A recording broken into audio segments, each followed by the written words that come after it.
Welcome to People of Purpose. People of Purpose. People of Purpose. People of Purpose.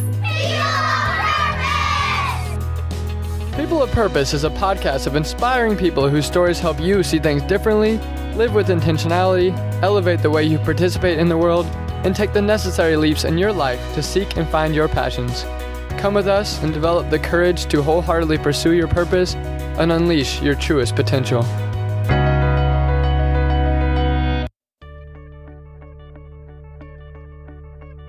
Bryan Falchuk overcame adversity, lost nearly 100 pounds, ran a marathon, dramatically changed his diet, and created an approach to help others live a better life every day. That way is do a day. Like so many people, Bryan has faced challenges in life like obesity, depression, work stress, the responsibilities of parenthood, the potential of losing his wife to illness, and more. And he struggled like anyone else. But through his struggle, he learned the secret to not just overcoming any individual challenge, but creating a life of achievement, happiness, and harmony. In Do a Day, you learn how to make each day contribute to your goals so you can live the life you want to live, a better life.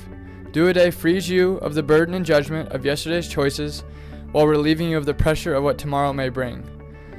By teaching you how to identify your true motivation and how to use that to focus on what you have to do today, Do a Day will help you change your life. I met Bryan through his representative who reached out to me after finding People of Purpose as a highly rated podcast on iTunes. Thank you to you all for rating and reviewing my podcast. It's clearly the reason that Bryan is on my show this week. I love the way I felt after my interview with Bryan. I left the interview late morning in Thailand with a focused motivation that actually carried me to edit the entire episode we had just recorded, right there on the spot. Bryan does so many things really well, and he carries a glow as he does them. He has a spot on mindset. I'm honored to have had him as a guest. So please enjoy this episode with this fantastic person of purpose, Bryan Falchuk.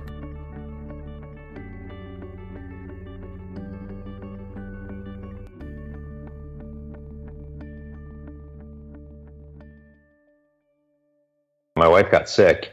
She was a stay-at-home mom, and no one could explain what was going on. She was just in tremendous pain and had all these symptoms, and she couldn't take care of our son anymore. She was wasting away. And it got to the point at the end of June where she was just over 100 pounds, couldn't get out of bed, and her doctor was going on vacation. And the only thing he had to say to me was, I'll be back in 6 weeks. Let's check in then. And I was like, do the math. She's losing 2 pounds a day. She will not be here in 6 weeks. And his only suggestion was, okay, we'll take her to the ER if you need to. And that was, first of all, really irresponsible on his part. But that was this forcing catalyst for me to wake up. And it was in that moment that I walked back into our bedroom, and my wife's in bed and my son's looking at her, and it all just hit me is like, what on earth am I doing? My poor little boy, my wife is still alive. I should make really clear. Like, I ruined the story in that way, but I think it's worth it. Yeah, thank you. This poor little boy is watching his mother die, and he's watching his father die just at a slower rate. I was living my life just in the wrong ways in every way that I could have. I had lost 100 pounds coming out of my teenage years, and I had put back on about 45 of it. I was in a miserable job. I was in pain. I had back surgery a couple of years before that, or a year before that, and never really took care of myself in the way I needed to. Never dealt with any of the childhood stuff from the divorce of my parents. And now I'm facing losing my wife. And you know what?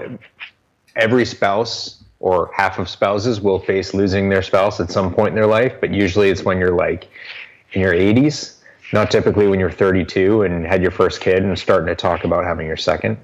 So this is not a reality I ever could have planned for. And the gravity of all that is what forced purpose upon me. And I woke up the next morning and I felt materially different, and I'm very thankful that I was aware of that. And I had two choices. I could either be like, oh, that's different, and kind of continue back on the path I was on and it would fizzle, or I could grab hold of it. And that's exactly what I did. So I latched onto that, and it's from there that Do a Day really started to be how I live my life. Yeah. So what were those first things you latched onto? You talk a lot about in Do a Day of these short-term goals being really important. What were those first things you did that first day that you felt different? Yeah. So the thing that I was aware of was a sense of purpose that I hadn't had. And that purpose at the time for me was around my son. And through a lot of reflection, and actually not even writing the book made this clear enough for me. It was going through a bunch of interviews. So this is my 88th appearance. And it was another podcaster who called BS on me for saying that my motivation, the thing that matters to me above everything else, my true motivation is my son. Because one of the things that I preach in my book and my coaching work and speaking is it's got to be something within you. And, here's this little boy who's definitely not within me. Now, as a parent, I can say that he is such a part of me, and my feelings for him, it's like we're one. But the reality is he's not within me. And so the thing I've come to understand better is he's sort of a proxy for how I should be feeling about myself. And that's not living that life as an employee of it. It's not just I need to be better for him, which is how I was feeling in that moment. Like, this little boy needs me more than anything, right, and I'm probably going to be all he has. It's like, well, I need me too. And I can't be there for him if I'm not there for myself. And that's kind of through this whole process and all the speaking I've been doing that I've started to realize another level beneath the sort of my son is my reason. But he's the embodiment of it, if you want to call it that. And so I took that power that I felt the next morning. I said, there's a lot of things that are contributing to how I feel about my life, and I got to change them. If my son is going to have the father he deserves to have, I got to change it.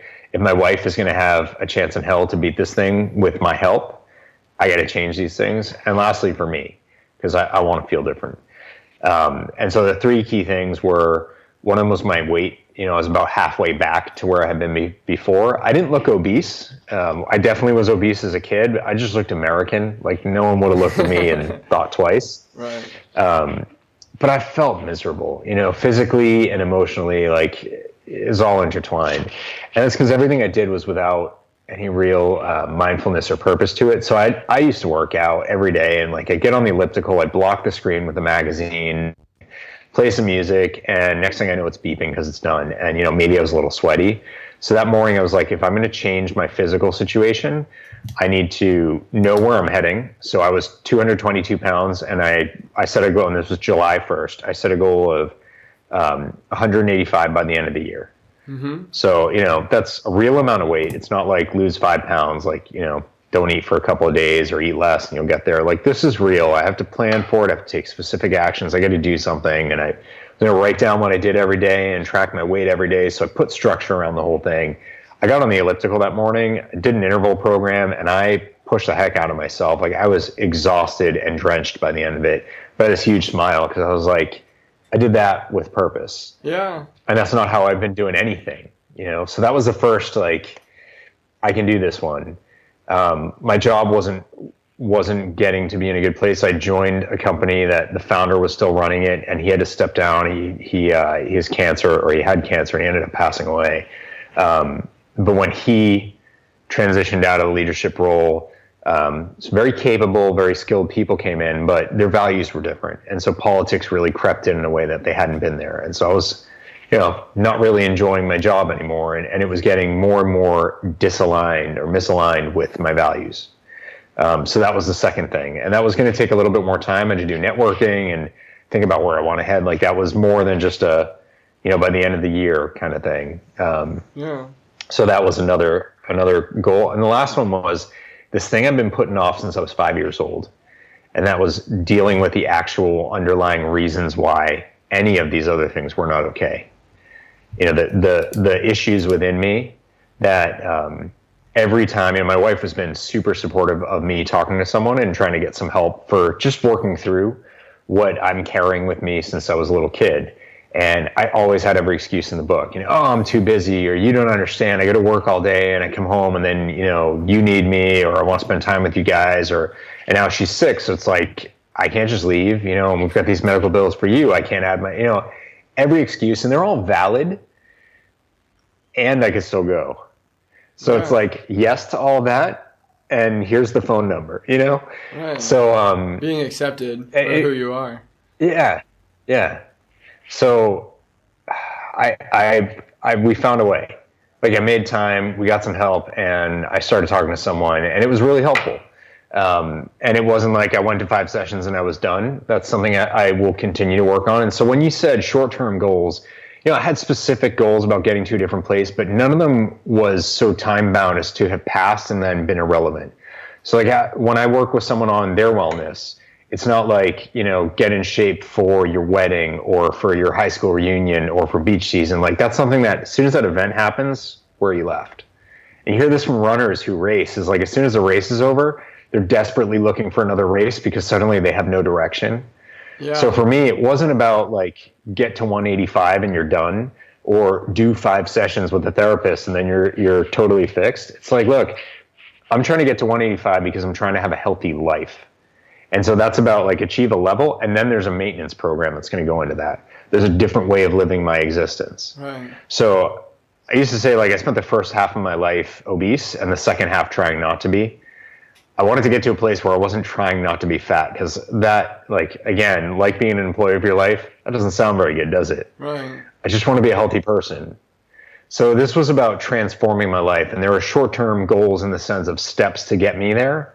But now this is about who I am and being aligned to my values, and that's what I'm trying to live. Right. So being an employee to your life, what wakes people up to realize that? Does it necessarily take a traumatic event like your son and your wife looking at you with, remorse for the situation, or how can others wake up to their reality that they're an employee of their life and deeply feel that they need to live a purposeful life that's aligned with their values? Because how do you wake up? For sure.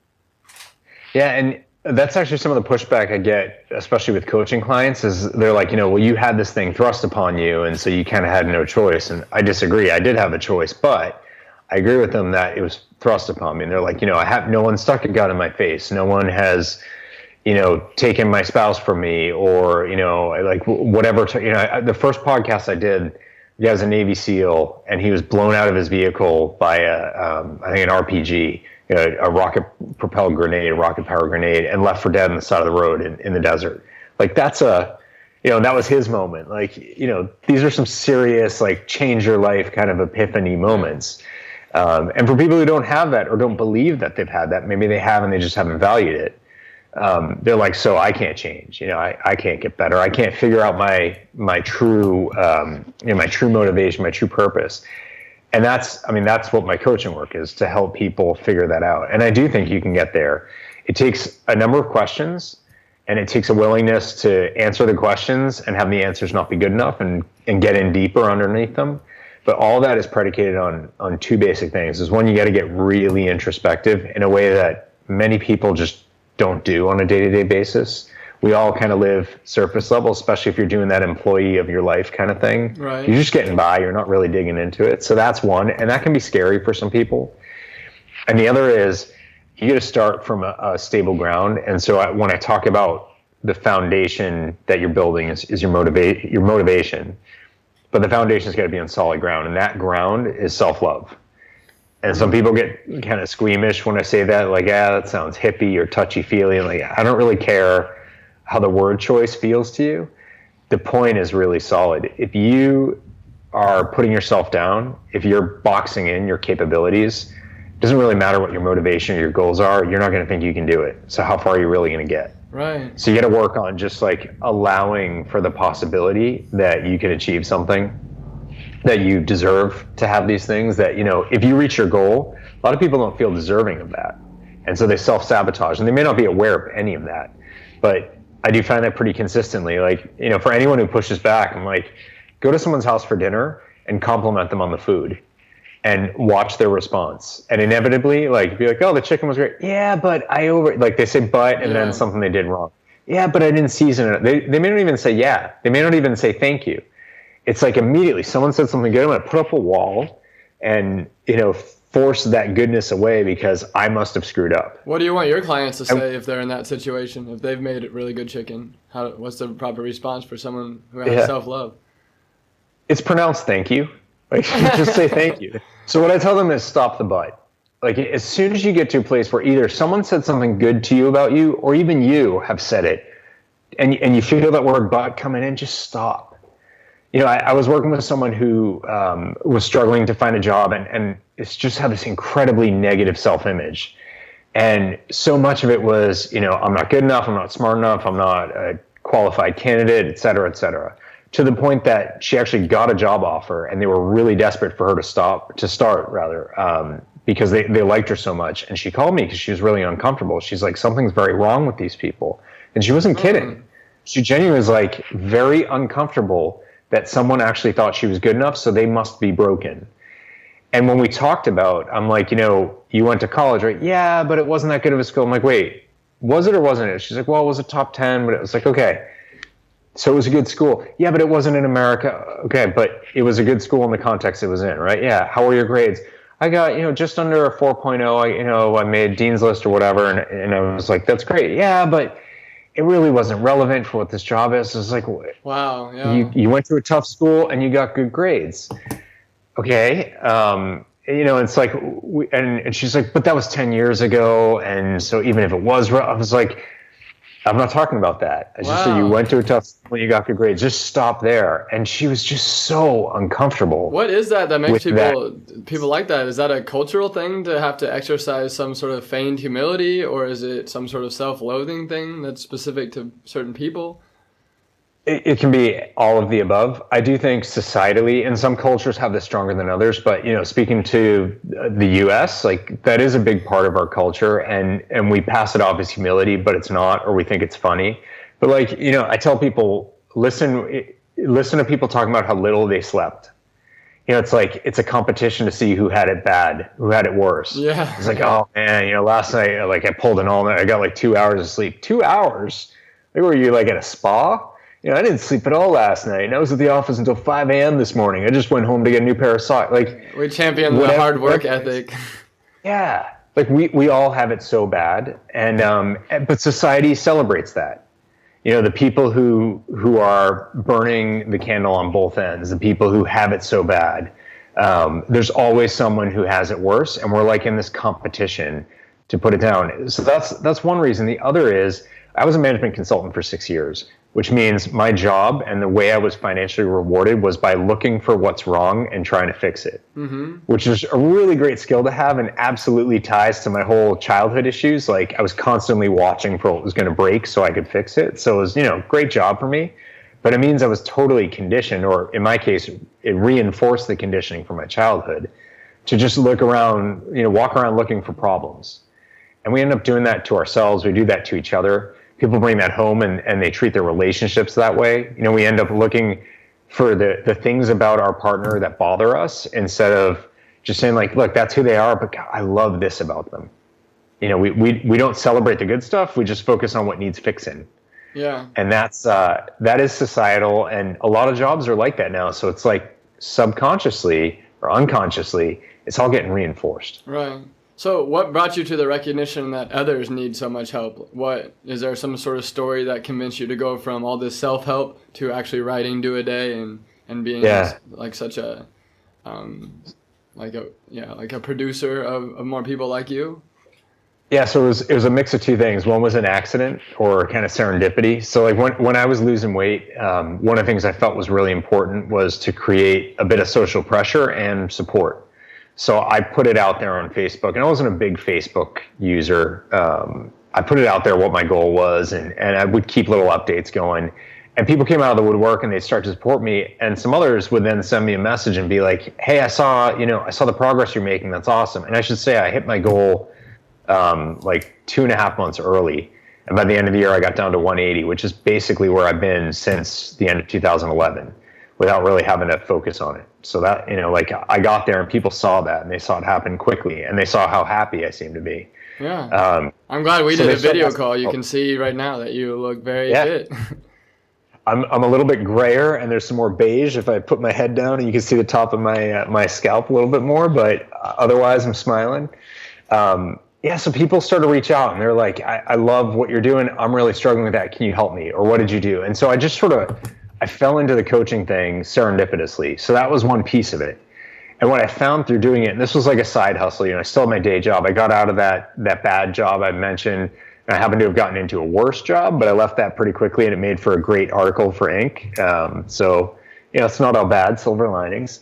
I'm in an amazing job now, and of course, I'm building this much more purposeful path through the book and everything. But it was 2015. It was December. I was talking to a guy who I look up to as a mentor, and we were talking about what we had described as the last domino.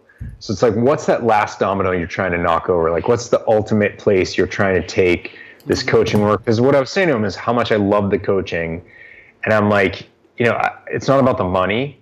It's about having an impact on someone's life and helping them change their entire life, not just lose weight or find a better job. Like, I don't work that way. I think it is very holistic and intertwined. I think usually if you're struggling in one area, there's an underlying root cause that is likely affecting more than that. Right. So the people I was helping, they were like these complete transformations, and by their own hand. I was just their guide. I just want to do more of that. I was like, if I did this 24/7, is what I said to him, I still wouldn't be touching enough lives. And he's like, well, all right, if that's your last domino, to think about, like, how do you impact the most lives possible at a scale that you could never do one-on-one? What's your path? Like, start to work backwards, domino by domino, to bring yourself to today. I was in San Francisco. It was at night. I had a flight the next morning to get back to Boston. That's where I'm from. And I went for a run along the Embarcadero. I was going to say the Esplanade. That's Boston. And it's like, it's an awesome setting. You get Pacific Ocean. It was like sunrise, it was perfection. And I really, really thought about each of those dominoes. And with every step, I was like working backwards. Okay, if that's where I'm trying to get to in that step, what's the one before that? All the way back to just this complete clarity is like, I have this philosophy that and I had a name for it already. I was already calling it Do a Day.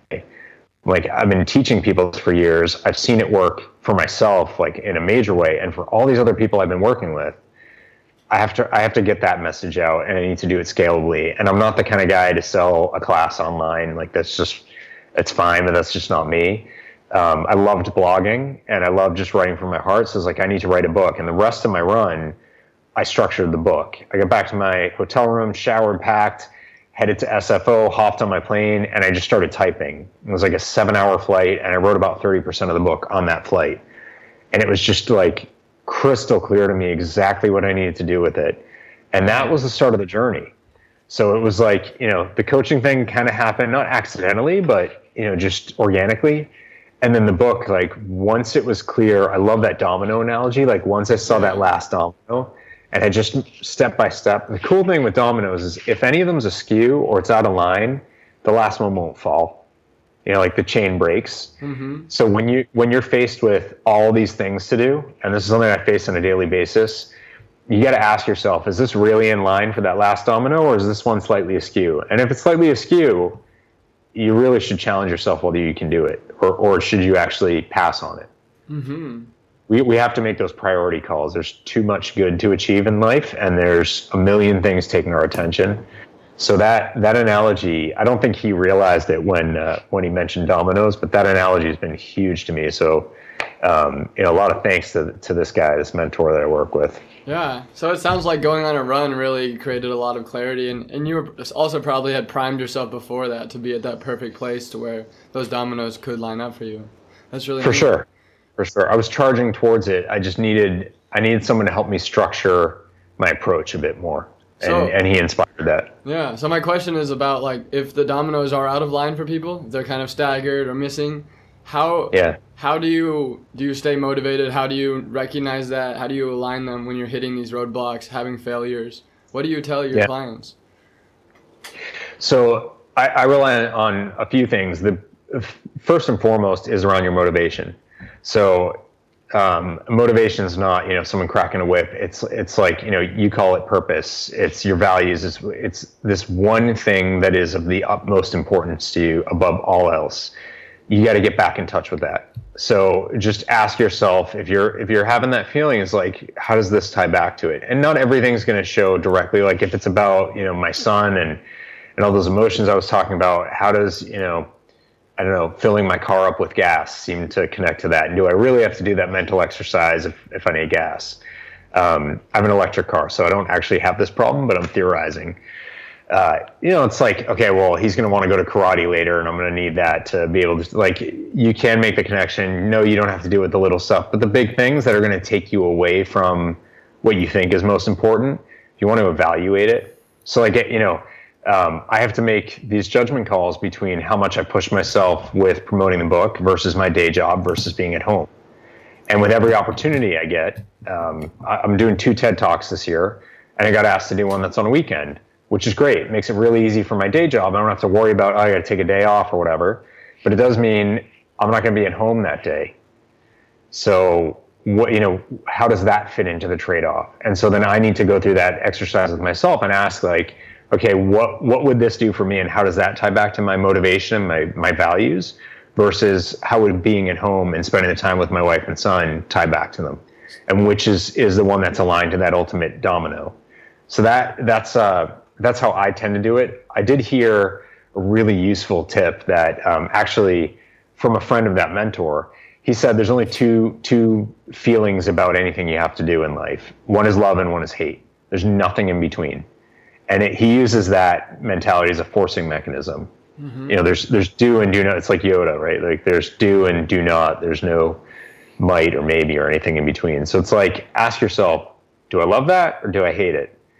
And it's hard. It's really hard because you get into like, well, or it's a little gray, or yeah, but if you're qualifying it and kind of talking around it, you probably don't love it. So if hate's too strong, at least like love and not love. Mm-hmm. But if you don't love it, don't do it. That's kind of simplistic. There's some stuff you may still have to do, paying taxes or whatever. But when it comes to big priority calls, ask yourself which is the thing you actually love. Do that one. It will work out. Believe it or not, it may not seem like it in the moment, but it will work out right in the end. Right. So for you, what is that motivational pinnacle? What is your purpose? It's it was about my son, but that's that embodiment of it. So for me, it's about living a life that I feel it's a contribution in my life. So it's having an impact on others, going through what I've gone through and feeling the way I do now. I want the world inspired by that. I want other people to feel that. And, first and foremost, and that is my son. But actually, if that's step one, this is step 0, is I need to feel that. So it's doing things that allow me to continue to feel this inspiration. And that's why, I have a day job still. I mentioned it's a big job and it takes a lot of time and a lot of my energy, and I happen to love it. So anything I do outside of that, like, it's pretty tough energy wise. And so all the stuff I've been doing with the book and speaking and coaching and all that, like, it's a huge commitment when I don't have that much left to commit with. But I recognize just how crucial it is. Like, this is my purpose. And I think it's really hard once you're aware of what your purpose is to live out of sync with that.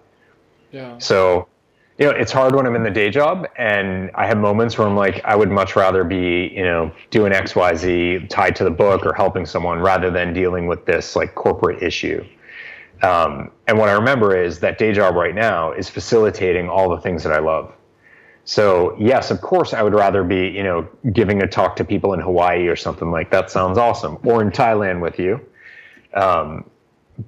But that's not a reality right now because I do have this job and I need to keep it. And these are things I have to do for all that to be true, which allows me to publish my book and, do the speaking stuff and, TED Talks, you don't get paid for them. They don't pay for your travel. Well, I'm lucky that I have the means to pay for the ability to do that. Mm-hmm. So it's like, it's a give and take, but I'm aware of how it ties back to my purpose. And even if it's not directly my purpose, it's a facilitating tool for it. So I can still find value and comfort in it. So what's your 1 or 2 sentence purpose then? How would you it's to have an impact. And we can talk about all the recipients of that impact, but it's that simple. I know what I feel with the transformation of my life. So that impact is about having that feeling much more broadly, like for the world. And that's a huge, broad audience. I don't really care. I want it everywhere. Everyone deserves to feel that. And that's what we all want ultimately, is we all wish to be happy. And that's one of the core precepts of Buddhism is everyone seeks to be happy. Mm-hmm. So I think what I talk about helps people be happy. So I want that out there. I mean, that's a beautiful thing for the world to achieve. And right now, especially, I feel like there's a lot of unhappiness and hatred. So wouldn't it be better if we all appreciated that we're all kind of looking for the same thing, and that's for ourselves to be happy? Yeah, so you start with yourself, getting yourself happy, fulfilled, and inspired, and then you seek to impact others outwards in order to find their true state of happiness by being... Yeah, Buddhism would reverse it. Yeah. It would say, don't worry about yourself. Which direction are you? I value my own happiness, but I'm well aware of how much happier I get pleasing other people or helping them to be happy. Even little things. So with the snow in Atlanta today, there were very few people in the office, and I was like, you know what? It's kind of junky commute, and like people went through a lot to get here. I'm just gonna go out and buy burritos for everyone who's here.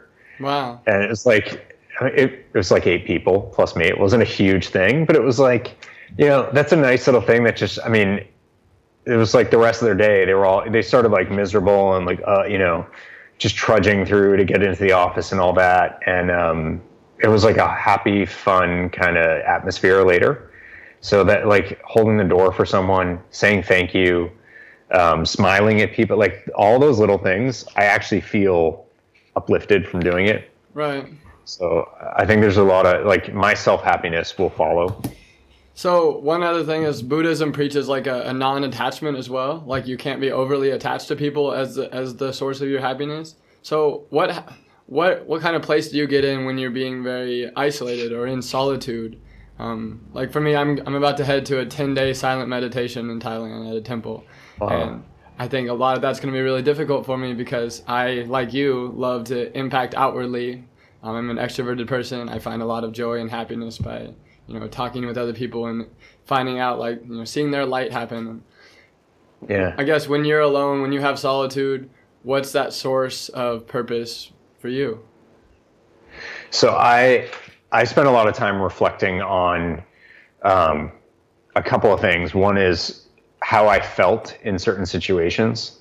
So the times where I wasn't at peace, where I wasn't happy, where I got triggered, I try to look back and understand why.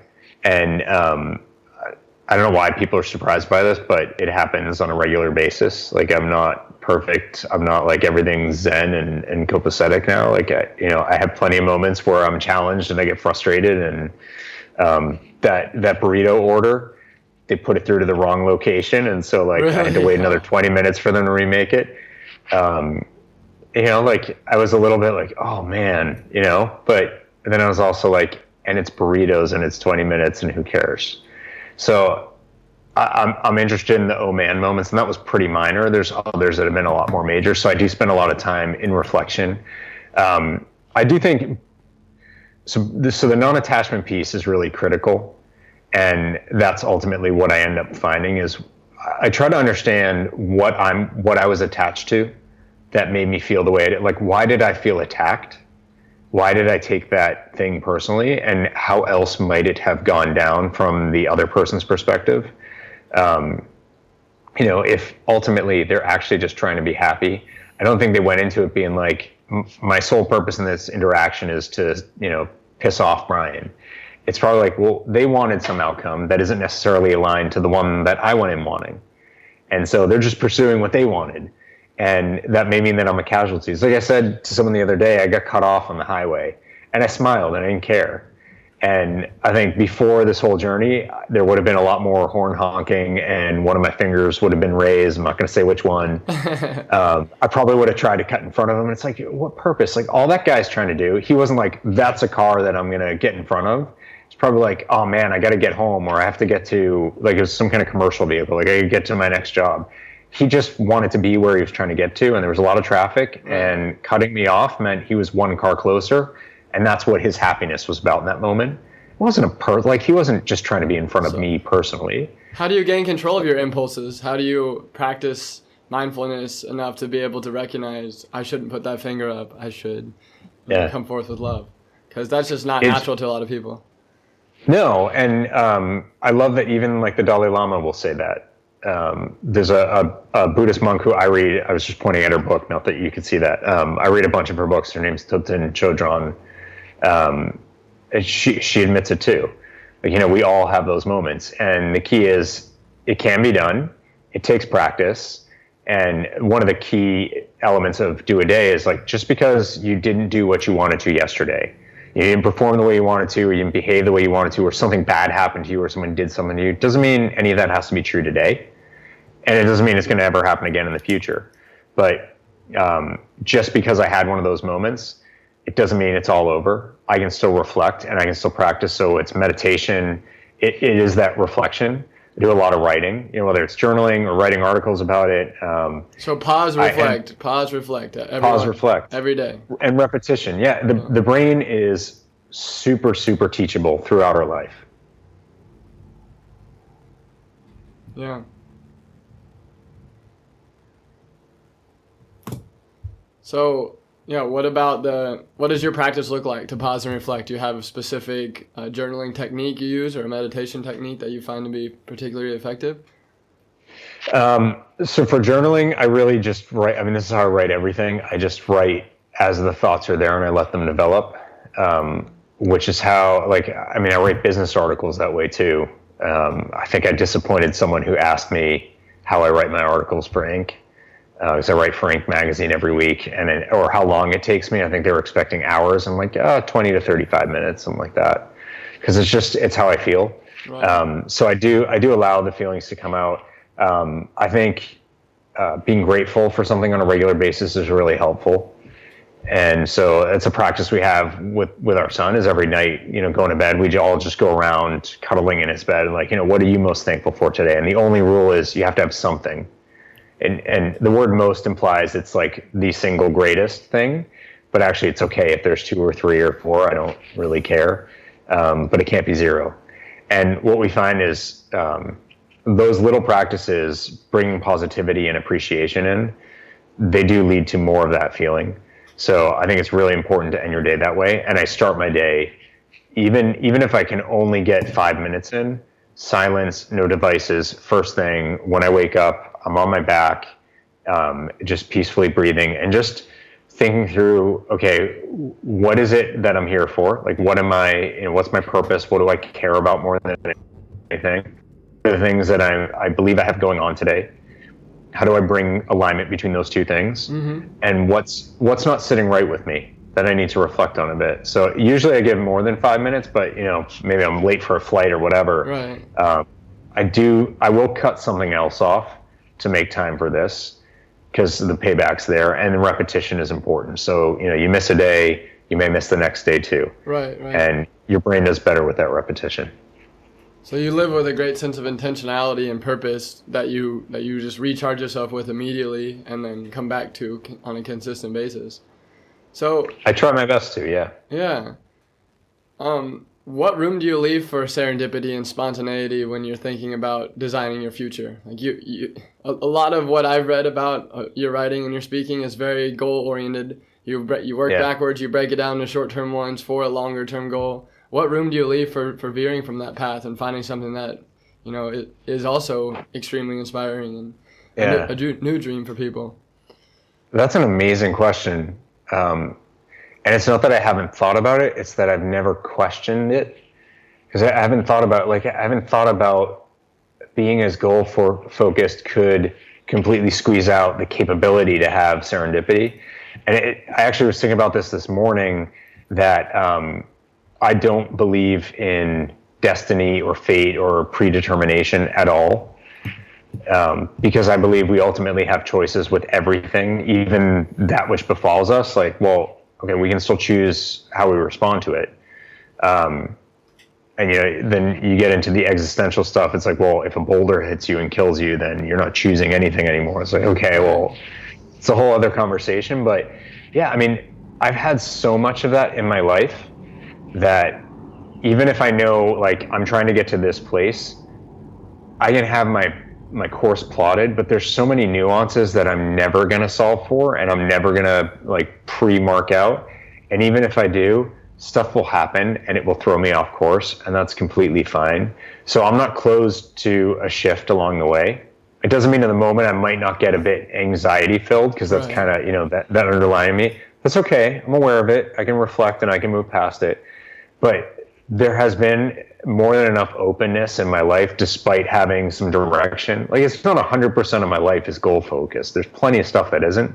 But even the goal focused stuff still has so much room for serendipity. It's not been an issue.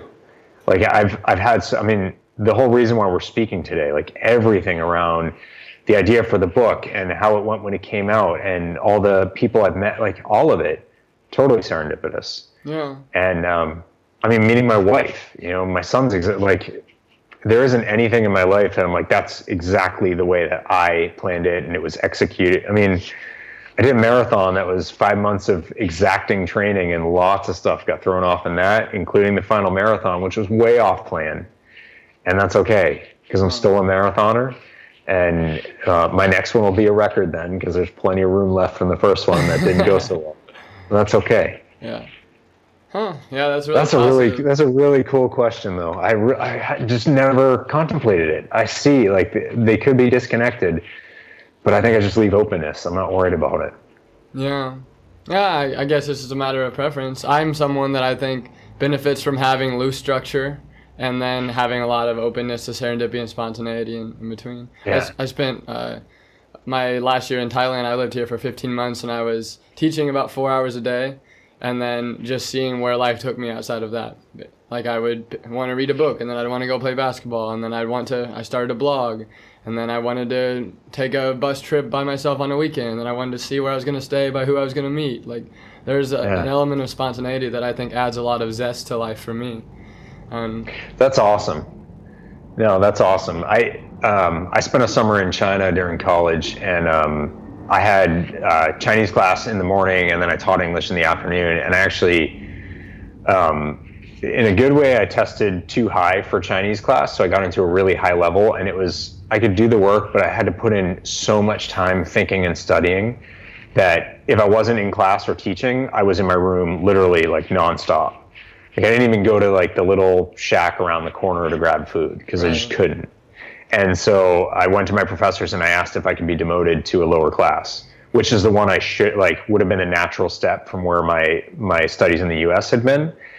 I did that, you know, and people were like, how could you do it? And, you know, that's a really bad move. And you look, I was like, I didn't come to China to sit in my room, you know, and to feel like I can't even speak because I have to spend so much time. So, like, I came here to be immersed in the language, culture, and all that. And so I took the demotion, and I didn't really care what anyone thought. And I got out into the city for a couple hours every day, and I met people, and I went to different cities, and like, what a waste of an opportunity. Yeah. So I had my goal. I had a fellowship. I was there. I was studying. Like, I was going to end with the AP credits or whatever that I was trying to get. It's not AP credits. I would have been in high school. Whatever it was. Like, I had all the things that, I was there to achieve. And if I had just stayed purely goal focused, I wouldn't have done what I did. Right. But I would have walked away empty. I know that, like, a thought I've just had is it seems to me that this whole really macro goal focus is also something that employee of your own life people adopt. And so it seems easy to fall back into a trap of, yeah, I'm in China, but I have this thing and this thing and this thing I need to do, so I need to be on my computer this hour, this hour, this hour. I have to limit this conversation to a certain amount of time. Like living a very structured, rigid, scheduled life.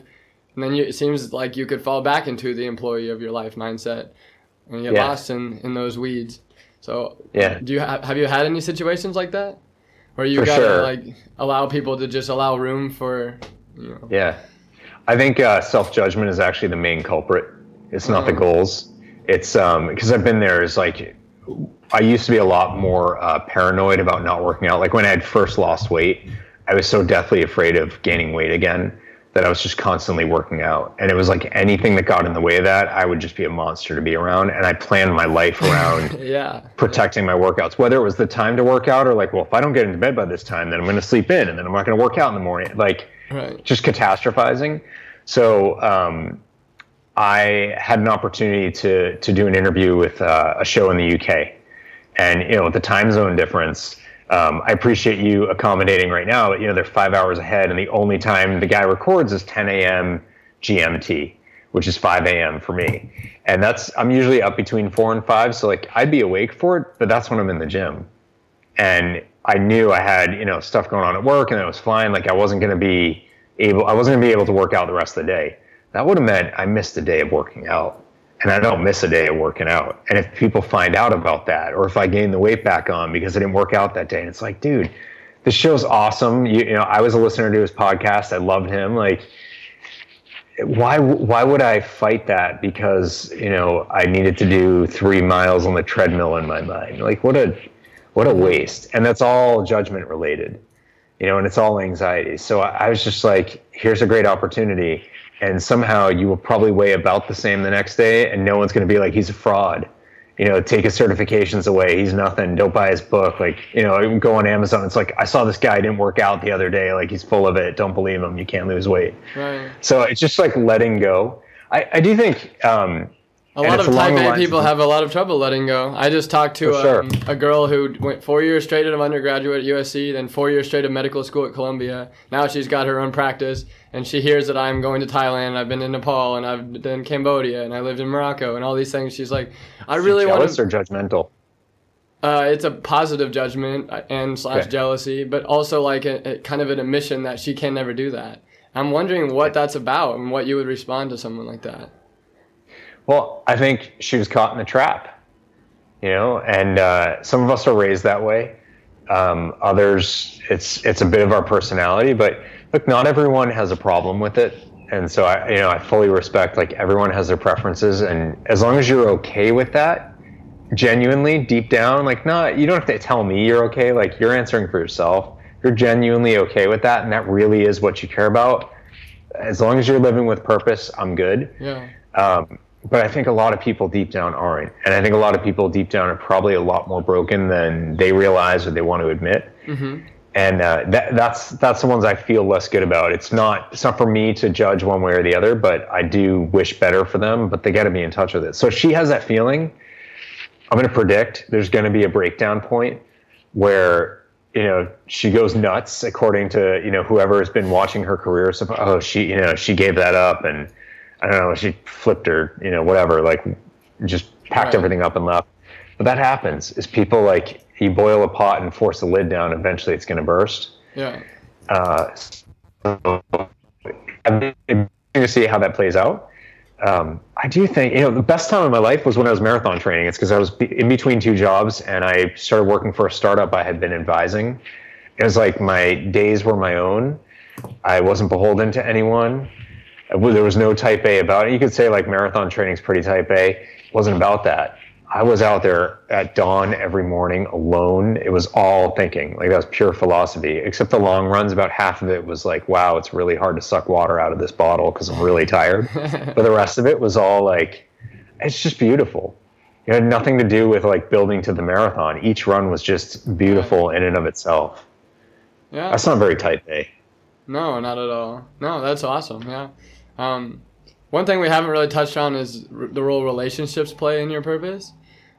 You have this 50, 75, 100 rule.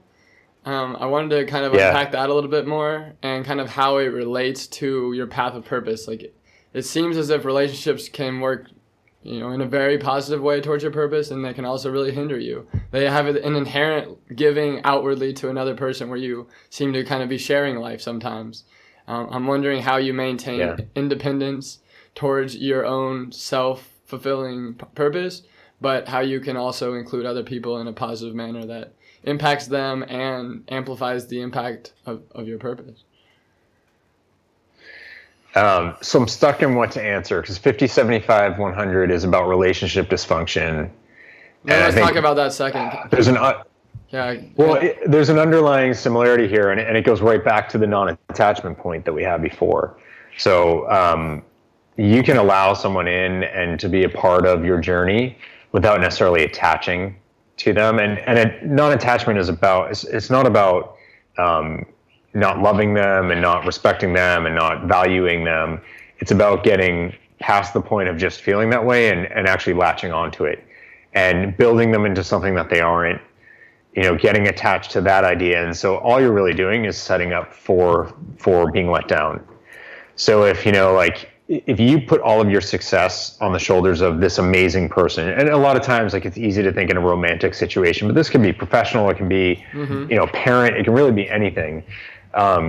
There's all kinds of after school movies where, like, the kid is left alone after soccer practice and the parent forgot them and the kid's all dejected. Like, I don't care who it is, but someone who you're attaching to them some form of perfection, minor or major.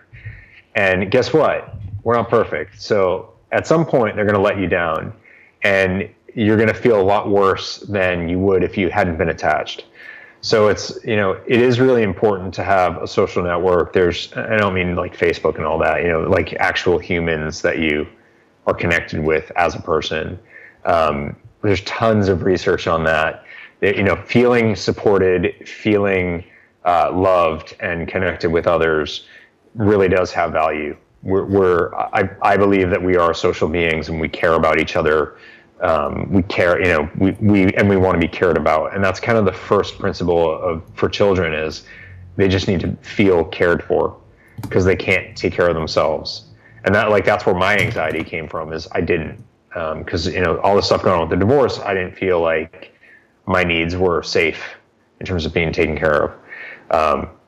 I don't blame my parents though, because they were doing the best they could with the tools that they had. And I didn't expect them to be perfect. Now I was like 4, so I don't know what I really expect and didn't expect at the time, but I know looking back why I'm not struggling with it, because I'm not stuck in this, like, you're my parent, you had to be there for me 100% of the time and you weren't.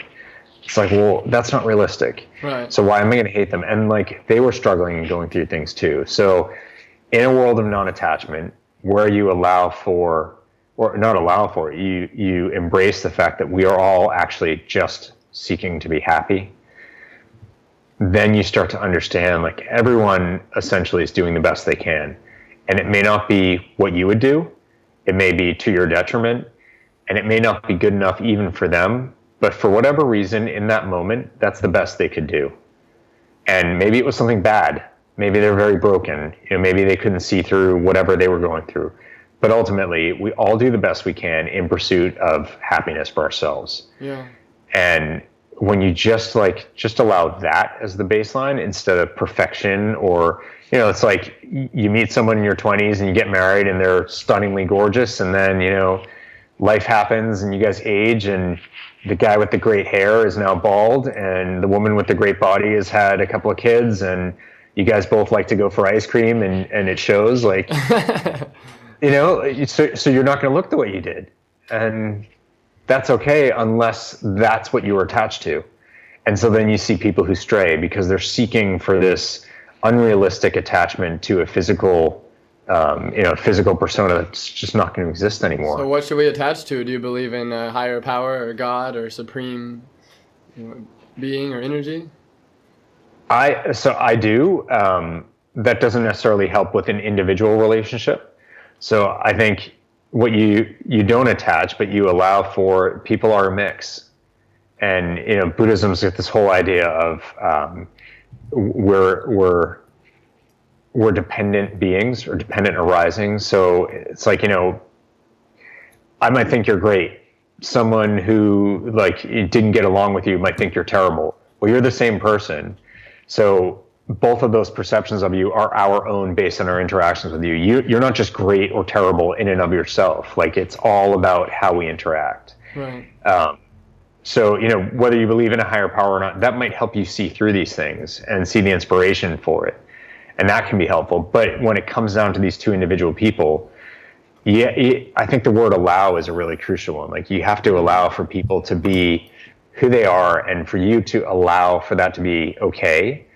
And by the way, you're people too, so this also means you. Like, how do you feel about yourself and self-love and self-respect? You to allow for yourself to be, it goes right back to that conversation we were having before. I think that's really, really important. And that's, a lot of that's at the heart of 50, 75, 100. That is, it's all of those things. And then it's like, look, when you're in the midst of an argument with someone, you each have half of it. There's you and there's them, so that's the 50 part. Within you, you're split. So half of you is the stuff you're putting out there, and the words you're using, the nonverbal cues, the emotion you're putting into your voice. The other half is what you're receiving back from them, right, and how it's making you feel. And there's a choice in that. You're choosing your response, whether you're conscious of it, whether it's easy or not. Like, I'm not saying that, but you do choose how you respond to them. So you're split in half yourself, which means 25% of this whole is your half that you're putting out to them. Yeah. So you got your half plus this 25% you're putting out in their direction. That's the 75. And they've got the same thing going on. It's the same dynamic. If you can control how you're processing what you're receiving, you can control your outward actions, then you've controlled your half. By controlling your outward actions and not antagonizing or making it worse or attacking, but actually you can control these things by recognizing all these principles we've been talking about: non-attachment, dependent beings, dependent arisings, and this notion that we all just seek to be happy. If you can use those three things to control your contribution to this argument, you've covered your 50%. The other 25% you're putting out there, which means you're going to influence, I won't say control, but influence half of what they've got going on. So, once you fix that 75% of the whole thing, it's pretty easy to see that you're going to get to a better place, which may just take a bit of humility to get to 100% and be like, what is winning? What is being right? It's not like your side wins. They're saying something you don't agree with, but ultimately, like, you agree with where we're going. It's like, let them think the crazy thing that you think is so off base. So they're saying that, you swore at them when you really didn't do that and they just misheard you. Okay, you're going to sit here and argue and be like, I know what I heard. No, you don't. Like, right. What are we going to achieve? Like, you can apologize and be like, I really don't think I did, but gosh, if I slipped and said that, I'm so terribly sorry. You're absolutely right to be offended and validate their feelings. Yeah. And I'm really going to make a conscious effort never to do that again, because you don't deserve that. Right. Awesome. So what are some of your long-term or bucket list sort of goals you have in relation to your purpose? So it was a few things outwardly focused, like getting a TED Talk, and I'm doing that. So awesome. Congratulations. That's one of mine too.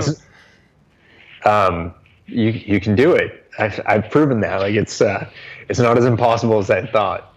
But I will say, those sorts of things they're not about the singular achievement. It's that if I'm doing that, it must mean that my message resonates, which is ultimately where I'm trying to go. So if I'm trying to get to this place of having that impact, that's a measuring tool for it. It's like, how do I know? So that's something that's really crucial to me. Before that, I was working at that, but pretty much every day I've heard from someone who's read my book or heard my story or something, and they've talked about the impact it's had. That's the biggest validation for me. I really don't care about book sales or any of that. Like, that's great. But to know that I didn't write the book to make money, I wrote the book to have an impact.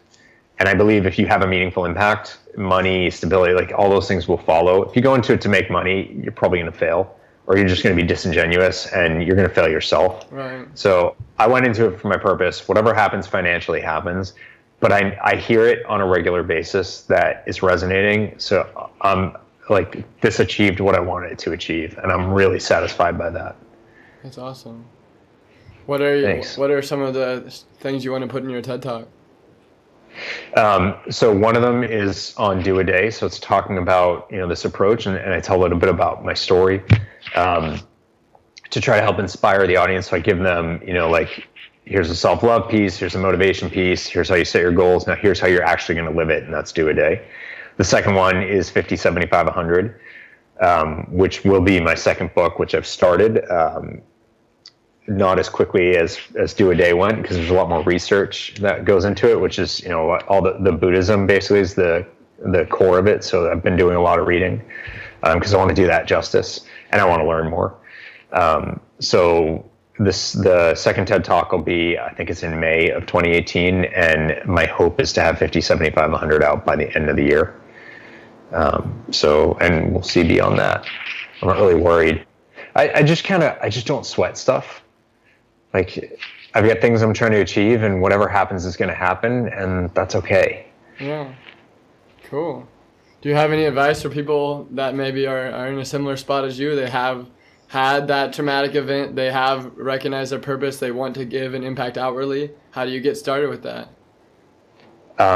Start putting it out there, because you can. That's the huge difference today, is there's nothing holding you back. So you don't need to make any excuses. You can start a blog, you can write articles on me. Like, there's so many different places you can put your message out. I strongly encourage you to just do it.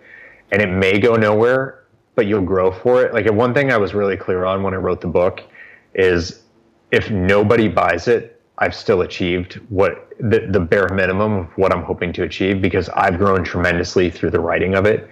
Like, it was the ultimate journaling exercise. Right. So even if I don't publish it, I will have achieved something major. Another thing is, not publishing it that's not good enough for me, because I can do that. And so that would have just been giving in and giving up. So I at least needed to publish it. That's very doable. And I don't care if it ever sold. Like, I knew my mother would buy one. That's, so like, I'd sell one, my dad probably would too. So there's 2 copies. But beyond that, I just didn't care. And then you have moments where you're like, oh, I'd love to sell 30,000 copies or 1 million copies. Sure, but that's not about purpose. So you can put it out there, and if one person reads it, good for you. If no one reads it, but you feel growth from it, even better.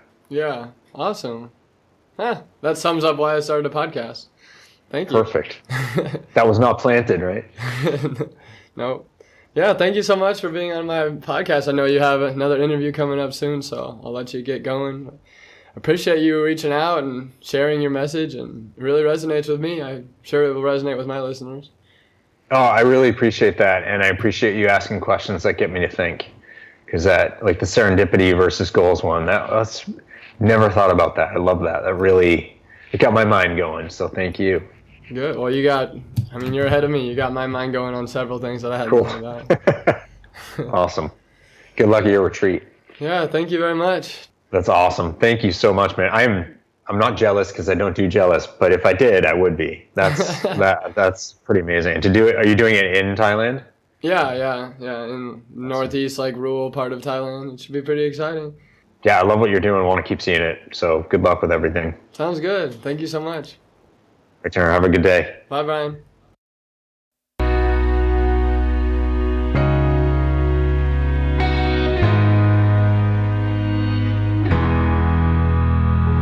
So what actionable step are you going to take next?